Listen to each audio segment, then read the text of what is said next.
코로나 시대에 어떻게 믿음을 지킬 수 있을까요? 몇 주 전에 드렸던 동일한 제목으로 함께 은혜를 나눌 때 성령님이 나와 여러분과 함께 하여 주셔서 코로나 시대에 두려워하지 않고 우울증에 걸리지 않고 불면증에 시달리지 아니하고 평안이 넘치고 기쁨이 넘치고 감사가 넘치는 삶을 살아갈 수 있는 추수하는 게 성도가 될 수 있기를 주님의 이름으로 축복합니다. 먼저 한번 통계를 여러분에게 보여드리겠습니다. 자, 통계를 잘 보시고 나는 어떤 사람인가 생각해 보세요.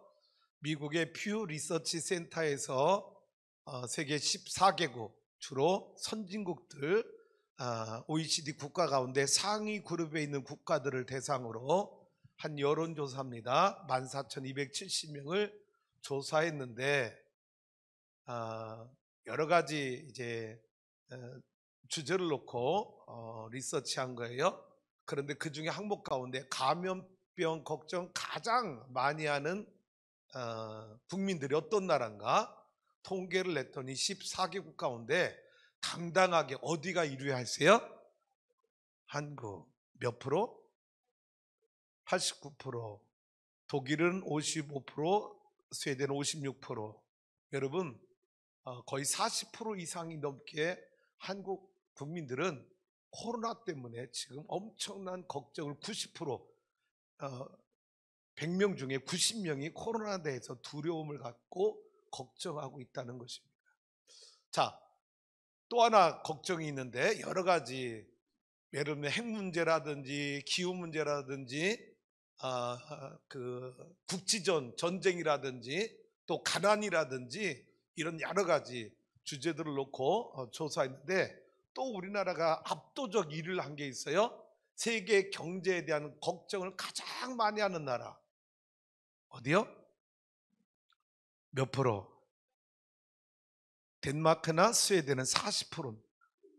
여러분 엄청나게 우리 한국 사람들은 감염병 코로나도 걱정하고 있고 세계 경제도 걱정하고 있는, 그래서 이 여론조사의 제목을 뭐라고 말했느냐 붙였느냐, 걱정왕 대한민국. 무슨 왕? 아니 왕이 할 게 없어서 걱정왕을 하고 있습니까? 여러분은 걱정 안 했어요? 코로나는? 네. 그런데 놀라운 건 이 통계 기사들 내용입니다. 내용이 어떤 내용이느냐, 이 14개국 가운데 코로나 감염이 가장 적게 된 나라 1위 대한민국. 이 코로나 사망률이 가장 적은 나라 대한민국. 근데 걱정은 뭐가 안 맞는 거 아닙니까? 감염률도 제일 낮고 사망률도 24국 가운데 제일 낮아요. 근데 걱정은 90%, 89%, 여러분 10명 중 9명이 다 건신 걱정하고 있어요. 뭔가 여러분 우리나라 국민들이 똑똑하고 지혜로운 것 같지만 이 통계를 보면 우리가 너무나 미련하게 살고 있고 어리숙하게 살고 있다는 거에 여러분 단적으로 한눈에 보여지는 것입니다. 다음 통계도 작아서 안 보이겠지만 그냥 여러분 보세요. 그동안 코로나 걸린 그 숫자 그리고 사망률 숫자 통계를 쫙 냈는데 1위가 미국입니다. 미국은 사망자가 20만 명 가까이 나왔어요. 우리나라는 여러분 확진자도 3만 명 안 넘었잖아요. 사망자만 20만 명 나왔습니다. 그리고 브라질, 인도, 멕시코 쭉 나가다가 한국은 몇 위쯤 가야 한국이 나오느냐? 77위. 리비아, 대한민국, 카메룬. 여러분 한국은 이처럼 코로나 확진자도 사망률도 더군다나 OECD 이 국가들 안에서는요 압도적 여러분 1위를 달리고 있는 나라인데 그에 비해서 이 코로나에 대한 걱정과 두려움은, 그러면 여러분 그렇게 덜 걸리고 덜 죽었으니까 코로나로부터 백성들이 더 평안하고 근심 걱정을 덜 하고 살아야 되는데 압도적 1위를 달리고 있는 이 아이러니, 참 우스운 통계가 나왔습니다. 그래서 걱정왕 대한민국. 두려워하지 마세요. 코로나 사태가 길어지면서 우리 국민들 정신건강이 심각한 상황에 치닫고 있다고 하는 여론조사가 우리나라 여론조사를 통해서도 나왔습니다. 그래서 코로나 블루를 겪고 있다. 코로나 블루라고 하는 말은 코로나 사태로 해서 우울증에 걸려 있는 성도를 말합니다. 그래서 조사를 했더니 나는 행복한가 불행한가를 일단 조사를 했더니 71%가 나는 불행합니다라고 대답이 나왔다. 너무 슬퍼요. 코로나 확진자도 사망률도 제일 낮은 대한민국인데 지금 코로나 때문에 나는 코로나 블루에 빠져 있다, 우울하다고 그래서 행복하지 않다라고 대답한 사람이 71%나 된다고 하는 거죠. 아마 이런 내용들일 것 같아요. 내용인데 뭐냐? 코로나 때문에 사회적 활동을 왕성하게 못해요. 마음 놓고 누구 만나거나 교제하지 못해요. 다 거리 지켜야 되고 차단되고 여러분 가야 될 곳이 별로 없어요. 그러다 보니까 사회적 활동을 왕성히 했던 사람들이 갇혀 살아야 되니까 답답해가지고 괴로워서 여러분 못 버티는, 그래서 막 스트레스 받고 우울증이 찾아와서 힘들어하고 있는 그런 모습입니다. 이때 필요한 게 뭐냐? 여러분 언택트 소통이라고 하는, 흔히 말하는 비대면 SNS를 통해서 나와 마음이 통하는 자와 좋은 이야기를 자주 주고받으며 내 어려운 마음을 여러분 도와줄 수 있는, 상담해 줄 수 있는 좋은 목사님, 속장님, 장로님, 이분들과 영적인 교제를 끊임없이 언택트 소통을 통해서 우울감을 이겨내야 된다고 하는 것입니다.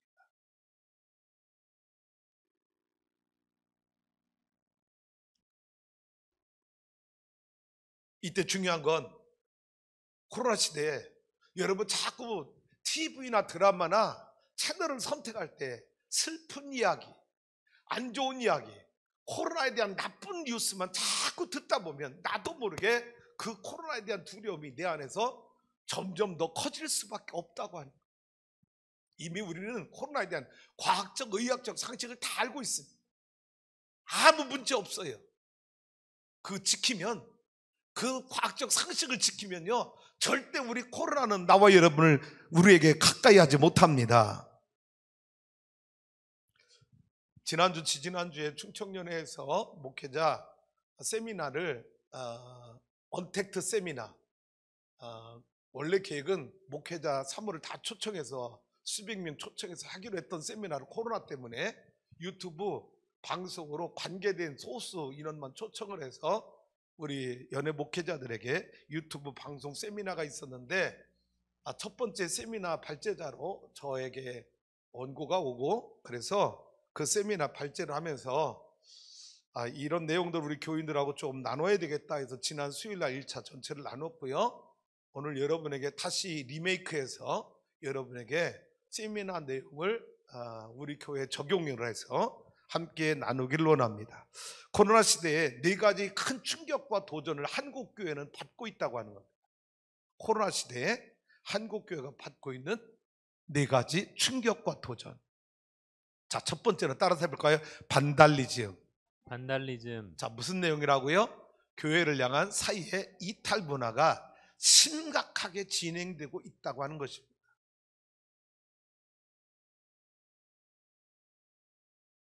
뭐냐? 언론이나 무신론 통치자들이 교회가 여러분 이 코로나의 진원지, 확대자처럼 계속 중복해서 모든 채널에서 모든 언론이 대구 신천지 때문이야, 신천지 교회야, 그리고 8.15 광복절 집회 전광훈 목사가 주도한 집회 교회 때문에 확진자가 나왔어. 지금 다른 교회도 확진자가 계속 나와. 통계가 얼마야? 계속해서 여러분 언론에 교회를 통한 확진자가 계속 나온다고 끊임없이 보도하고 있습니다.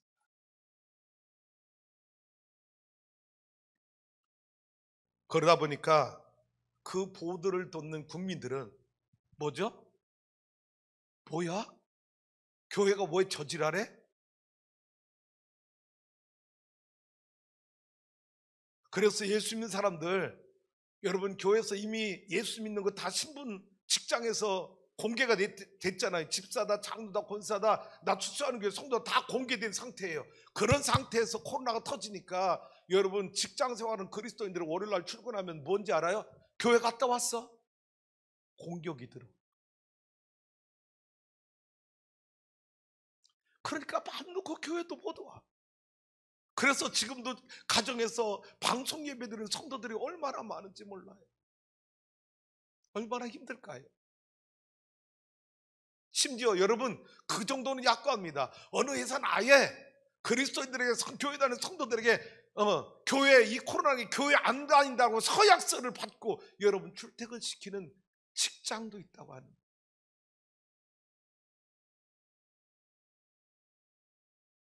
지금 무신론 한국 정부 통치자들 그리고 언론들 교회를 향하여 엄청난 이 반달리즘의 문화를 극도로 양산해 내고 있다고 하는 거예요.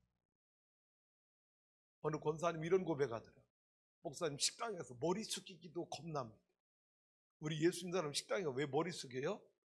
감사 기도하고 먹어야 되는데 내가 감사 기도하는 순간 주변 사람들이 믿지 않는 사람들이 저거 예수쟁이구나.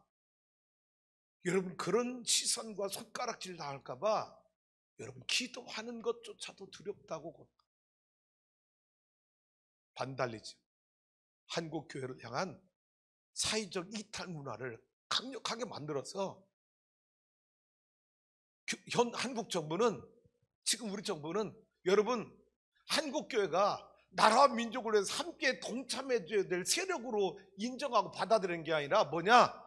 한국 교회를 이탈시켜서 국민들로부터 이탈시켜서 고립화시키는 정책을 끊임없이 지금 펼쳐나가고 있는데, 여러분 제가 더 서글픈 건 믿지 않는 사람들이 그렇게 하는 거에서는 노 프라블렘, 우리가 감당해. 왜?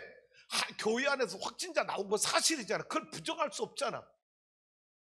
그런데 문제는 교회 안에 믿는 성도들 가운데 반달리즘을 추종하고 따라가는 성도들이 교회 안에 있다는 데 문제가 심각하다는 거예요. 예를 들어 볼게요. 우리 교회는 없다고 생각을 해요.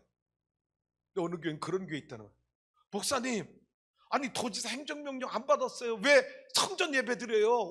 다 방송 예배, 가정에서 예배 드리게 하지 왜 교회라고 그래요? 목사님 왜 한국 정부 지책에 안 따르는 거예요? 우리 교회는 믿는 성도들이 반달리즘에 추종자들이 생긴 것, 이것이 한국교회의 치명적인 아픔과 고통이라고 하는 것입니다. 여러분은 그러지 않았는지? 저는 오늘 가정에서 방송 예배드리는 우리 성도님들에게도 부탁합니다. 주님의 은혜가 여러분과도 함께하길 원합니다. 단 왜 우리 목사님은 성전 예배를 고집하는 거야? 왜 우리가 지역사회, 우리 교회가 지역사회 욕을 먹어야 예배드려서? 그런 마음 갖지 않길 원합니다. 그 욕은 제가 감당할 것이고 우리 교회가 감당할 것이고 그 욕은 주님이 책임져 주실 줄로 믿습니다. 우리가 죄져서 욕먹는 것이 아닌 하나님을 예배드려서 욕먹는 것은 주님이 지켜주실 줄로 믿습니다. 가정에서 예배드리는 성도 이런 마음 가져주세요. 목사님, 저는 집안 형제 중에 질환이 있어서 제가 몸에 열이 나서 오늘 성전 예배 못 드리고 가정에서 예배 드립니다. 더 기도하겠습니다. 성전 예배 드릴 수 있는 그날의 속효도로 저도 목사님과 같은 마음으로 동행하겠습니다. 목사님의 목회를 저는 지지합니다. 이런 성도가 되어주시기를 주님의 이름으로 축복합니다.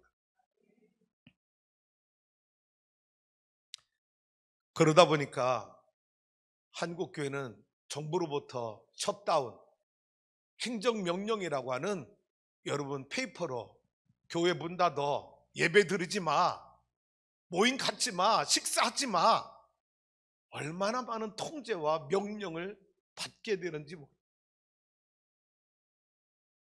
셧다운, 락다운, 문 닫아. 문 열으면 행정 조치할 거야. 여러분, 최소한의 과정도 없이, 소통과 대화도 없이 행정명령이라고 하는 서신 하나로 교회를 분닫게 만들고 있다고 해요. 여러분 보세요.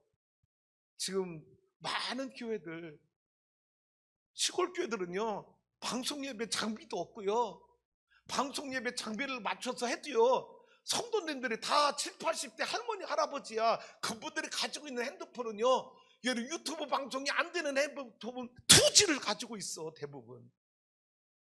그런데 수개월째 예배를 못 드리고 있어. 얼마나 고통스러워. 그러다 보니까 한국교회는 지금 업사이드 다운, 갈팡질팡, 우왕좌왕, 뒤죽박죽이 되어가고 있어요.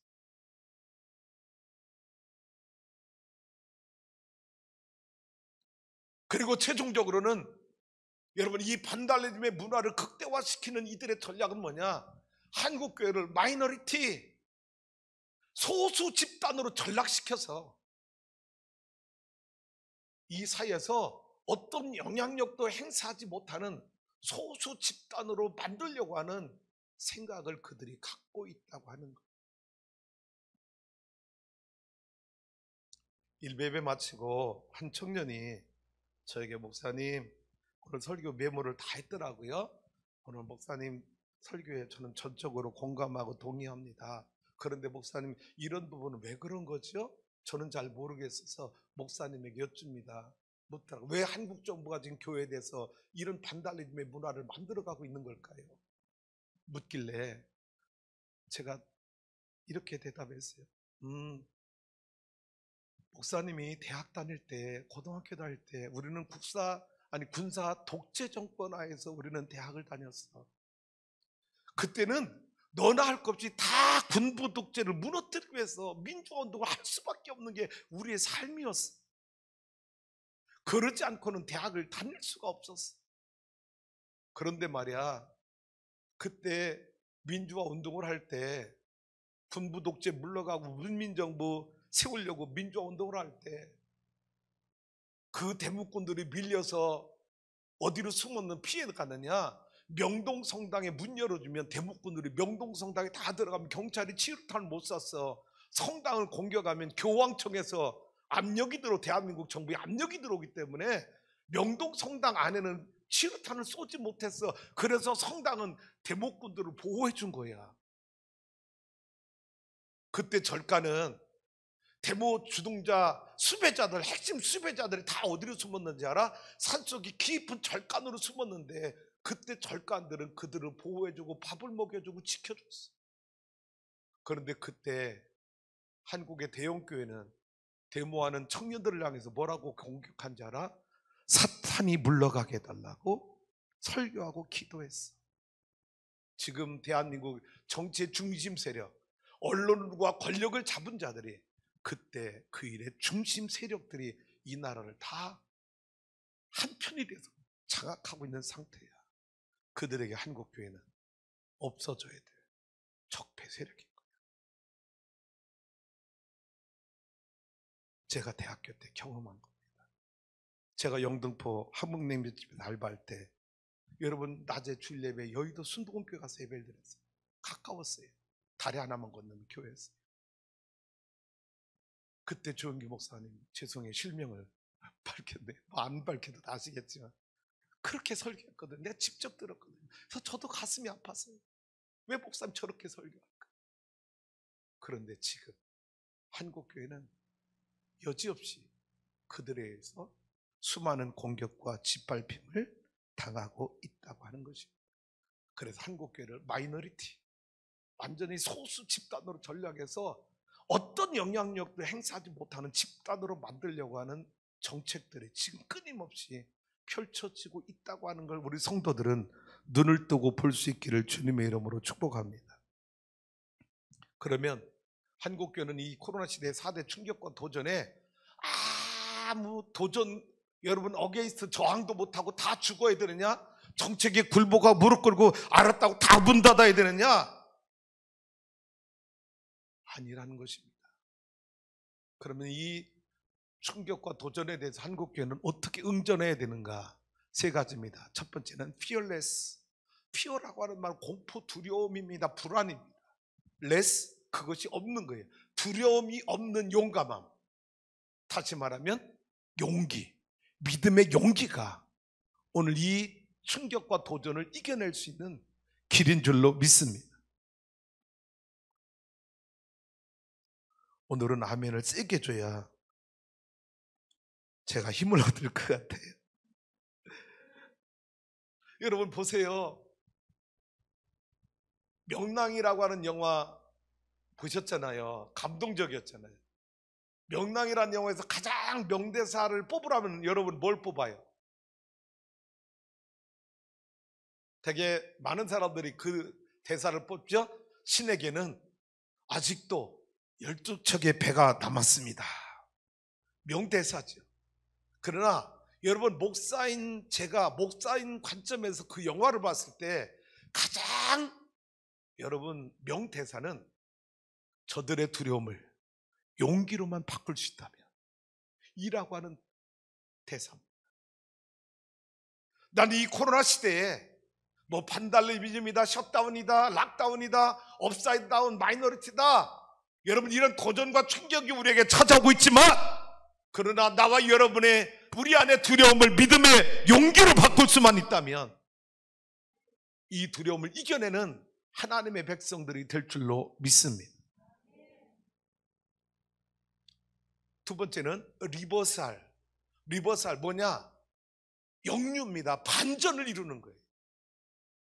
내가 죽은 물고기가 되어서 여러분 그 홍수에 둥둥둥둥 떠내려가는 생명력이 없는 그리스도인이 아니라 여러분 적어도 이런 문화와 이런 도전에 대해서 생각 없이 흘러가는 그리스도인이 아니라 살아가는 그리스도인이 아니라 어게인스트 반항하고 저항하고 반전을 이루어서 하나님의 나라, 하나님의 살아계심이 우리 삶 속에 드러내도록 하는 믿음의 길을 저와 여러분이 걸어가야 될 줄로 믿습니다. 세 번째는 에피센트레, 진원지라고 하는 말입니다. 뭐냐? 이 코로나 시대에 엄청난 충격과 도전이 우리에게 찾아오고 있지만 교회를 향해서 엄청난 억압과 핍박이 통제가 우리에게 찾아오고 있지만 우리 교회는 이 코로나를 이겨내고 코로나 이후에 새로운 교회를 이끌어가려면 우리 교회 안에 여러분의 삶의 터전 안에 영적인 진원지를 만들어 가야 된다는 것입니다. 이 영적 진원지를 만들지 못하면 코로나 끝나고 나서 우리 교회는 완전히 교회의 구실을 감당하지 못하는, 회복하지 못하는, 코로나 때문에 문 닫게 되는 그런 교회가 될 수 있다고 하는 위기의식을 가지고 영적인 진원지를 만들어가는 성도가 되길 원합니다. 앞에 부분 결론을 이렇게 정리하고 싶습니다. 첫 번째 다 같이 읽어봐요. 시작. 코로나에 대한 성경적 묵상과 신학적 이해가 필요하다. 여러분 코로나가 6월 달부터 벌써 수개월째 우리 삶을 여러분 힘들게 하고 있는데 여러분에게 묻고 싶어요. 여러분 예수 믿는 여러분들이 이 코로나에 대해서 세상적인 의학적인 방법으로는 다 이해하고 여러분 알아보려고 했지만 예수 믿는 사람들이 이 코로나에 대해서 영적으로 하나님의 말씀을 묵상하며 이 코로나가 왜 왔는지, 이 코로나에 대한 문제가 뭔지, 이 코로나 앞에 우리가 해결될 건 뭔지 성경적 묵상이 있었느냐라는 것입니다. 말씀에 대한 묵상, 그리고 이 코로나를 어떻게 이겨낼 수 있는지 하나님의 지혜를 구해 보았느냐라는 거예요.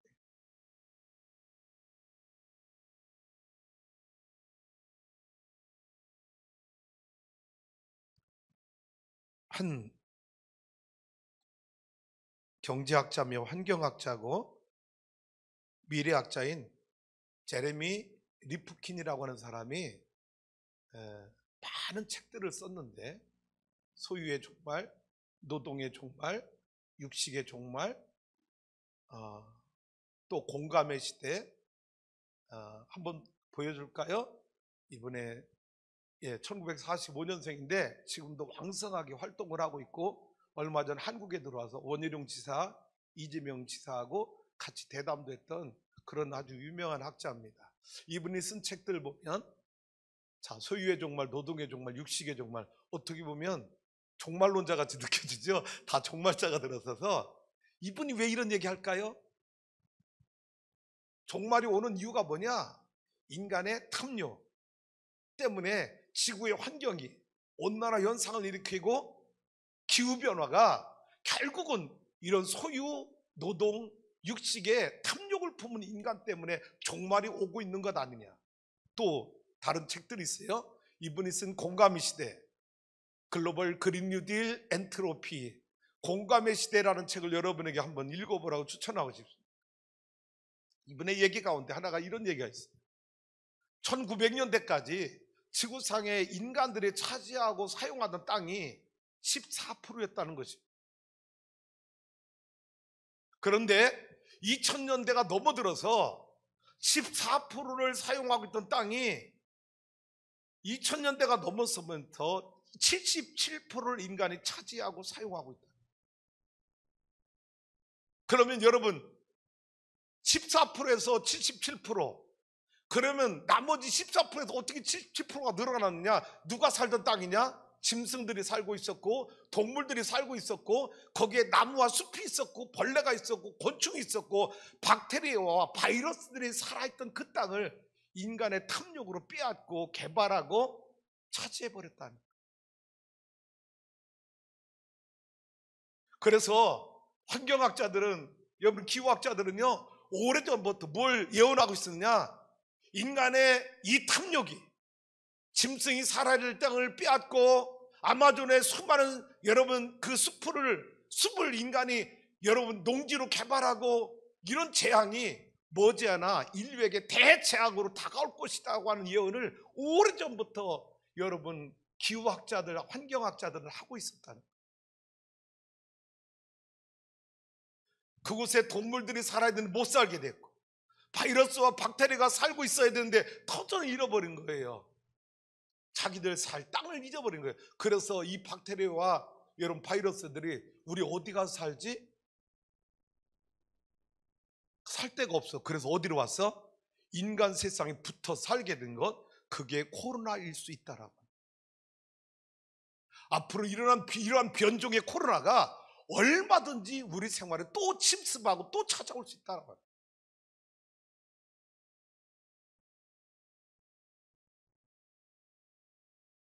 정말 무서운 이야기.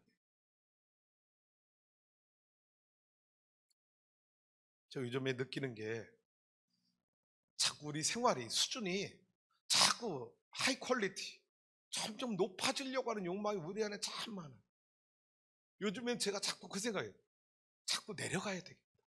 자연으로 내려가고 그냥 내추럴로 내려가고 자꾸 기술, 첨단 과학, 자꾸 이런 것들이 우리 삶이 자꾸 높아지려고 하지 말고 땅으로, 흙으로, 하나님이 창조한 숲으로 점점 내려가는 훈련이 우리에게 필요하지 않은가. 이런 재앙으로부터 우리가 보호받으려면. 그래서 거꾸로 이런 얘기합니다. 지금 이 코로나는요, 우리에게는 고통이지만 지구는 자기를 보호하기 위한 백신을 만드는 게 코로나라고. 지구는 인간의 탐욕으로부터 자신들을 지켜내기 위해서 만드는 백신이 코로나라고 하는 백신을. 더 이상 우리 지구 괴롭게 하지 마. 힘들게 하지 마. 너희 탐욕을 채우기 위해서 하나님의 창조짓을 파괴하지 마. 그러면 앞으로 코로나2, 코로나3 너희에게 우리가 전파할 수 있어 라는 경고를 지금 우리에게 주고 있는 것 아니냐.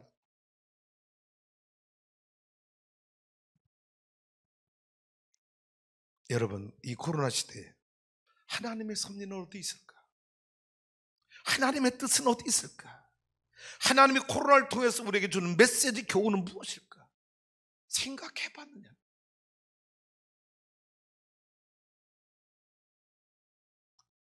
넘어가. 두 번째, 다 같이 읽어봐요. 시작.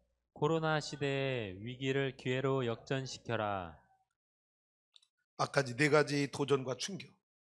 그럼 여러분, 한국교회는 이 도전과 충격 앞에 찍소리 못하고 쏘랜다 항복할 거냐? 아니라는 거죠.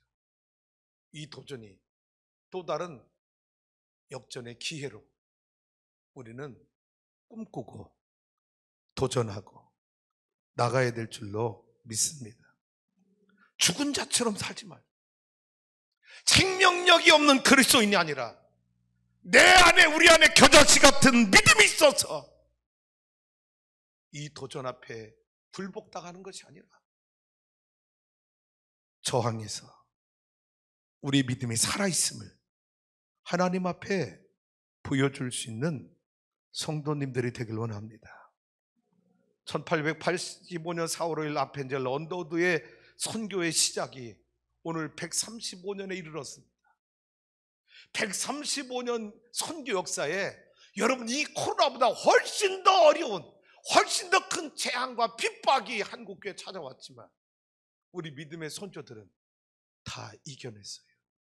그리고 우리에게, 나와 여러분에게 믿음을 물려준 거예요. 이제 그 믿음이 오늘 나와 여러분에게 우리 차례가 되어서 이 고난을 또 이겨내고 다음 세대들에게 내 믿음을 또다시 계승해 줄 여러분 영적인 릴레이 주자가 되어서 사명을 감당해야 될 분들이 바로 저와 여러분인 줄로 믿습니다. 세 번째요.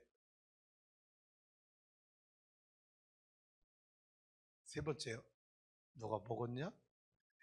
세 번째 다 같이 읽어볼까요? 시작. 기도와 말씀 중심의 신앙으로 돌아가라. 성경에 어느 시대나 그리스도인들이 편안하게 예수 믿게 만들어 두질 않았습니다. 아브라함에게도 시련이 있었고 이삭에게도 야곱, 요셉에게도 다 여러분 시련이 있었어요. 근데 여러분 잘 봐요.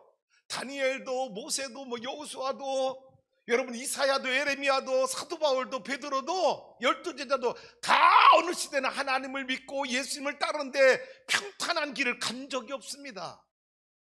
어느 시대든 다 고통이 왔고 환난이 왔고 시험이 왔고 위기가 왔지만 여러분 또한 공통점은 그들이 그 시련과 고난을 이긴 건 다른 방법이 아니었습니다. 하나님 앞에 기도하고 하나님 말씀을 붙들고 여러분 본질을 회복하는 믿음 속에서 모든 환난을 이겨낸 줄로 믿습니다. 코로나 세상적인 방법으로만 접근하려고 했지 영적인 방법으로 이 문제에 대해서 묵상하고 하나님께 여쭤보고 이 코로나 시대에 내가 그리스도인은 어떻게 살아가야 될 것인지 고민하지 않고 있다면 내가 과연 살아있는 그리스도인이라고 말할 수 있을까? 제가 의학적 과학적 상식을 무시하자는 게 아닙니다. 여러분 아세요? 아마 천안에서 여러분 좌석에 적어도 여러분 아크릴 가림막 여러분 보호하기 위해서 이렇게 예배드리는 게 우리 교회가 아마 제일 먼저였을 거예요. 지금은 있는지 없는지 모르겠어요. 왜요? 의학적 과학적 상식을 인정하니까 성도를 그렇게 지키고 보호하려는 마음에서. 그런데 인정하고 다 준비하고 실행하지만 그게 전부일까요? 라는 질문. 그게 전부일까요? 내가 이렇게 예배드렸어요. 마스크 쓰고 방역하고 가림막 다 해서 보호받고 예배드렸어요. 확진자 하나도 안 나왔어요. 나가서 사회생활하며 카페 가서 식당 가서 버스 안에서 전철 안에서 극장 안에서 누군가 스쳐 지나가면서 무증상 감염자가 나에게 코로나를 감염시켰는데 나도 몰라. 왜? 무증상이라 교회에서 예배드렸어. 근데 나중에 보건소 가서 코로나 걸려서 진료받았는데 뭐라고 물어봐? 당신 교회 다니냐고. 그거 안 다닌다고 그래? 다닌다고 그러지. 그러면 뭐라고 말해? 교회 확진자. 지금 여러분 교회 안에서 코로나가 나온 게 아니라 사회생활 일반 직장 생활하면서 무증상 감염자 깜깜이 감염해서 감염도 나도 모르게 와서 예배 드렸는데 그게 다 교회 확진자로 통계가 나와버리는 반달리즘에 시달리고 있는 한국교회. 여러분 코로나 시대에 인간이 해야 될 과학적, 의학적 우리가 해야 될 일이 있고 하나님이 해주셔야 될 일이 계신 거예요. 할렐루야. 근데 우리는 내가 해야 될 일만 다 하면 그게 끝인 줄 알아. 아닙니다. 우리는 하나님 앞에서 영적으로 해야 될 일이 또 있는 거예요. 교회의 본질은 기도와 말씀과 예배인 줄로 믿습니다. 코로나가 한국교회를 삼키기 전에 오늘 나와 여러분의 믿음이 코로나를 박살낼 수 있는 믿음을 갖기를 주님의 이름으로 축원합니다. 아까 여러분 세 가지 영전에 세 번째 에피센터의 진원지를 만들어야 된다. 저는 세 가지로 일단 간단하게 이런 제안을 해봅니다. 작연적인 진원지 만들기가 세 가지 제안. 첫 번째, 1일 1회 성전 출입 기도. 어렵고 힘들지 몰라요. 귀찮을지 몰라요. 그러나 여러분, 난 여러분에게 이런 제안하고 싶어요. 코로나 때문에 어디 가지 말라, 가지 말라, 가지 말라. 여러분, 우리 코로나 시대에 거꾸로 살아볼까요? 1일 1회 여러분이 성전에 와서 기도하고 가세요. 오늘 온라인 예배, 가정에서 방송 예배들은 우리 성도님들에게 부탁해요. 여러분 아무 때든 좋아요. 출입문 여러분 119이래요. 본당 출입문 9743. 아니 본당 출입문 열어놓을게요. 오래 기도하지 않아도 돼요. 1분 기도하고 가도 돼요. 와서 그냥 앉았다가 여러분 성경 한 기절 읽고 가도 돼요. 출근도장 찍어보세요. 이미 여러분이 기도하려고 성전에 갈 때 형절량에 나올 때 하나님이 여러분에게 은혜를 다 주실 줄로 믿습니다. 1일 1회 성전 출입 기도해보자. 새벽기도 매일 드는 분들은 너무 좋겠죠. 당연히 할 수 있으니까. 출퇴근할 때 점심시간에 여러분 성전에 와서 여러분 기도 출근도장 찍고 가보세요. 그거는 통제 대상이 아닙니다. 다니엘처럼 기도의 골방을 갖자는 거예요. 다리오 왕의 조서에 어인이 찍힌 거 알아? 내가 이 30일 동안 기도가 걸리면 굶주림에 득실거리는 사자굴에 들어가서 내 생명이 죽임당해야 될 것을 알면서도 다니엘은 이스라엘 향한 창문을 활짝 열고 전에 행하던 대로 여호와께 기도하며 감사하였더라. 여러분, 여러분의 영적 진원지를 만들어 가자는 거예요. 내 안에 영적 진원지 성령의 불이 임하도록 내 안에 여러분 불을 가지고 있어야지.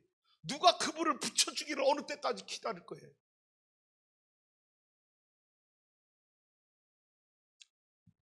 두 번째는 시작. 속회를 영적 진원지로 만들자. 어디를요? 속회를.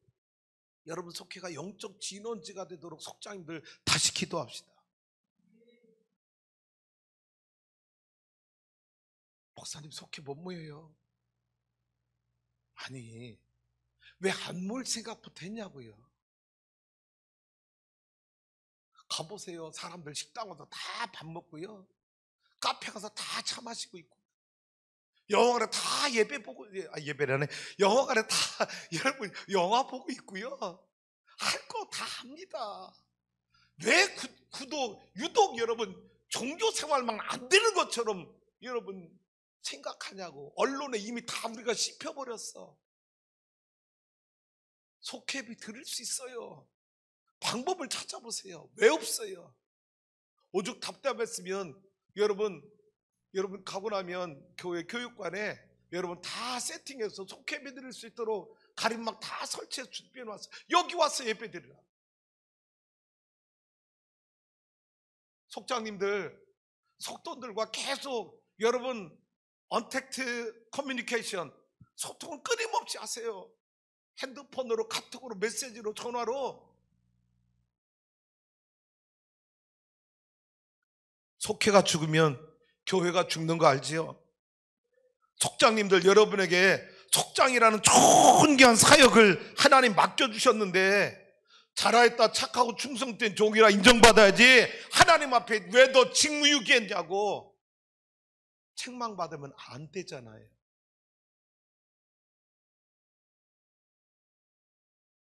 저는 오늘 우리 교회가 적당한 그리스도인이 되지 않길 원합니다. 적당한 그리스도. 적당하게. 대충. 예수 그까짓 거 대충 믿으면 되는 거지. 그래서 천국 가나요? 부끄러운 구원 받겠지. 그러기 위해서 예수 믿는 거 아니잖아요. 사명 감당하기 위해서 예수 믿는 거고, 하나님의 영광을 나타내기 위해서 예수 믿는 거지.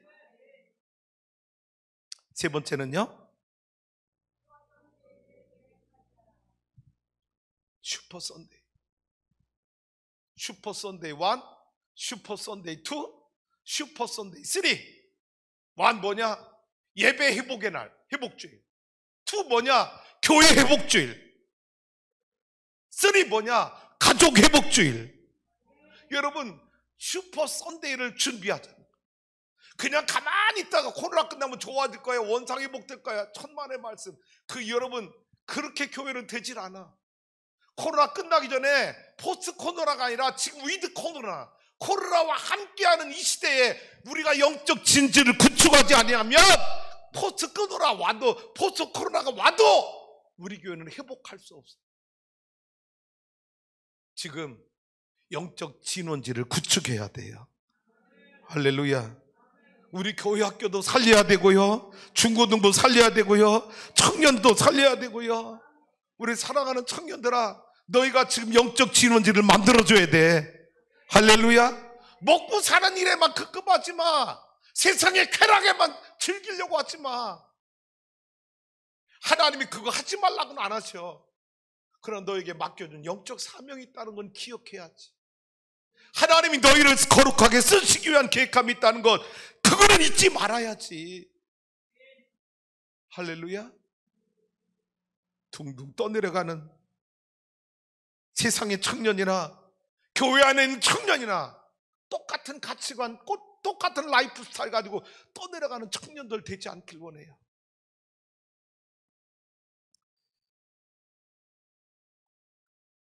사랑하는 성도 여러분, 영적 진원지 만들어야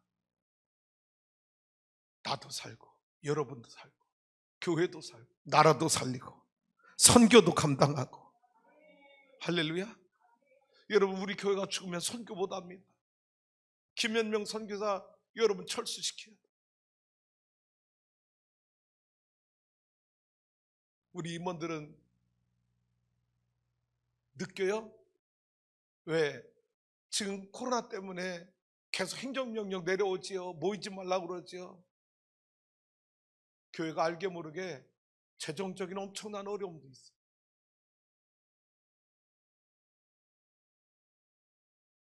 교회가 재정이 어려우면 선교사를 도울 수가 없어.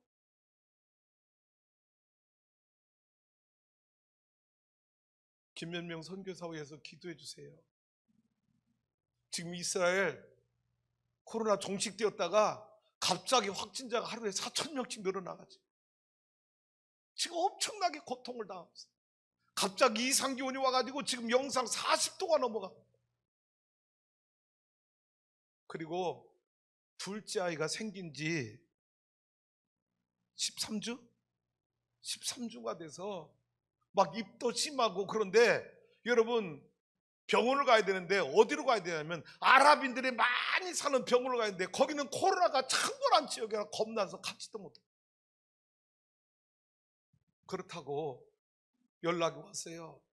목사님, 아무래도 둘째 아이는 한국에서 나가야 해야 될 것 같다고. 도저히 이곳에서는 병원도 마음대로 못 다니고 한국에 들어갈 수 있도록 허락해달라고. 그래서 제가 보냈어요. 언능와.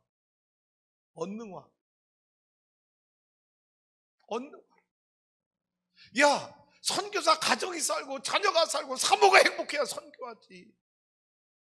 한국에 와서 애나. 그래서 16일 날 들어와요. 이번 주 16일 날 들어와서 2주간 자가격리 받아야 돼. 왜? 이스라엘이 창궐해가지고 자가격리 또 받아야 돼. 여러분, 교회가 죽으면 선교를 할 수가 없어.